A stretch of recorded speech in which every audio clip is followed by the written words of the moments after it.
আচ্ছা, আমরা এখানে খাতার উপরে নাম দেওয়াই আছে, এটা ফিনিট অটোমেটা নিয়ে কাজ করতেছি আমরা, ঠিক আছে। এটা হচ্ছে কি আমাদের দেওয়া আছে, আর এই জায়গায় একটু এটা নিয়ে আমাদের এরকম আকার বানাইতে হবে। আমাদের চিত্রটা কমপ্লিট করা নিয়ে আমরা চিত্রটা কমপ্লিট করব, ঠিক আছে। তো শুরুতে আমরা কি করব, শুরুতে আমরা একটা ট্রানজিশন টেবিল এঁকে নিব। যেমন সামিয়া ম্যাডামের সাবজেক্টে অটোমেটার কাজ করছি আমরা, এই জায়গাতে অটোমেটার কাজ করবো। ওইটার অটোমেটা তো ট্রানজিশন টেবিল ছিল, এনও ট্রানজিশন টেবিল লাগতে হবে। এই বরাবর আমরা লিখছি সবগুলো স্টেট, মানে 0 1 2 3 4 5 এগুলো সব স্টেটগুলো লিখছি। আর এই বরাবর আমরা লিখছি হচ্ছে ইনপুট এ আর বি, দুই প্রকার ইনপুট আছে, এ বি লিখছি। যদি আরেকটা থাকতো তাহলে সিও লিখতাম আমরা। তো আমরা কী করবো এখন, এই যেগুলো আমরা ফিল আপ করবো। এখন আমাদের দেখতে হবে 0 এ নিয়ে কোন জায়গায় গেছে, 0 এ নিয়ে 1-এ গেছে, তাই না। তাহলে এই জায়গাতে আমরা লিখবো 1। আবার 1 এ নিয়ে 2-তে গেছে, 1 এ নিয়ে 2-তে গেছে, 2 2। এরপরে 2 বি নিয়ে 3-তে গেছে, 2 বি নিয়ে 3-তে গেছে। আবার 3 এ নিয়ে 4-এ গেছে, 3 এ নিয়ে 4-এ গেছে। আবার 4 বি নিয়ে 5-এ গেছে, 4 বি নিয়ে 5-এ গেছে। তো এই পর্যন্ত আমাদের করা আছে। বাকি আমাদের এই যে ঘরগুলা, এগুলো আমাদের ফিল আপ করতে হবে। আমরা এগুলো নিজেরা ফিল আপ করবো, বের করব। এখন এটা আমরা কেমনে বের করব, প্রথমটার জন্য এটা 0ই হবে, ঠিক আছে। যদি এখানে আরও ঘর থাকতো এটা 0ই হয় নর্মালি, ধরে নিব 0। পরেরটার জন্য থেকে আমাদের বের করতে হবে।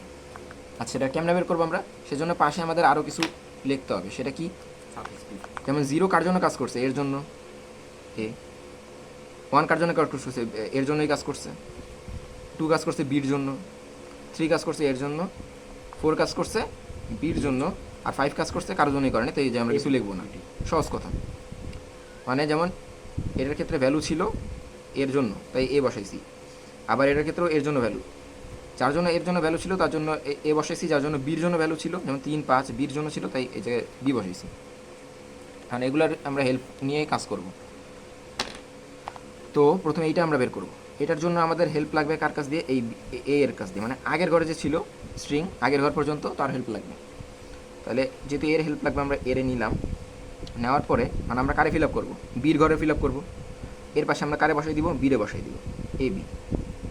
এখন এ বি যদি আমরা দেখি, এখানে প্রিফিক্সকে এ, সাফিক্সকে বি।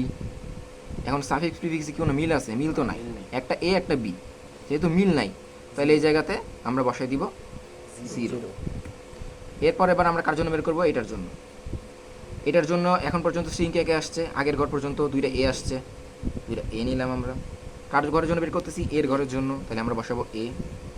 এখন এই জায়গায় যদি আমরা একটু দেখি, এখানে প্রিফিক্স যদি আমরা চাইলে এই দুইটার নিতে পারি, আবার এই দুইটার আমরা সাফিক্স নিতে পারি। মানে দুইটা প্রিফিক্সের সাথে দুইটা সাফিক্সের মিল আছে, 2টা এ ইকুয়াল টু 2টা এ, তাই না। তার মানে এই জায়গাতে আমরা বসাবো কি, কত বসাবো, 2 বসাবো আমরা এই জায়গাতে। এরপর আমরা যাবো এইটার জন্য। এখন পর্যন্ত কে কে আসছে, এ A B, A A R B আসছে, এই 3টে জিনিস আসছে। কার ঘরের জন্য বের করতেছি, বির ঘরের জন্য, তাহলে আমরা বসাইলাম বি। এখন এই জায়গায় কি কোনো মিল আছে, এই জায়গায় কিন্তু কোনো মিল নেই, কারণ এই জায়গায় আছে এ, এই জায়গায় আছে বি, ঠিক আছে। অনেকে ভুলটা করবে কি, অনেকে ভাববে যে মিল আছে, দুইটা মিল আছে, কিন্তু না, এটা তো বি বি মিল আছে, এ মিল আছে। বি বি এ মিল থাকলে তো আমাদের হবে না। আমাদের যদি এইরকম থাকতো তাইলে আমরা বলতাম যে মিল আছে, এ এ মিল আছে। বা যদি এরকম থাকতো এ বি এ বি মিল আছে, এরকম এ এ বি বি থাকলে হবে না, এরকম এ বি এ বি থাকতে হবে, ঠিক আছে। তাই এই জায়গায় তো কোনো মিল নাই, এই জায়গায় আমরা বসাবো 0। এবার আমরা যাবো এইটাতে। এ এ বি এ, এতক্ষণ পর্যন্ত আমরা কি পাইছি, A B A, A A B A. কার ঘরের জন্য বসাইতেছি, এর ঘরের জন্য। তো এনে কটা মিল আছে, 2টা এর সাথে 2টা এর মিল আছে, কত 2। তাহলে যে কত বসাবো আমরা, 2। ফাইনালি আমাদের কে কে আছে, এ এ বি এ, আচ্ছা এ এ বি এ বি, তাই না, এ এ বি এ বি। এখন কার করে এই 2 ঘরের জন্য বের করতে হবে, প্রথমে আমরা এর জন্য বের করি। এর জন্য যদি আমরা বের করি, যে এ যদি আমরা বসাই, কটা মিল আছে, একটা। আবার যদি এই জায়গায় আমরা বি বসাইতাম, কোনো মিল থাকতো না, কত বসাইতো, 0। তাইলে আমাদের এই পর্যন্ত হয়ে গেছে।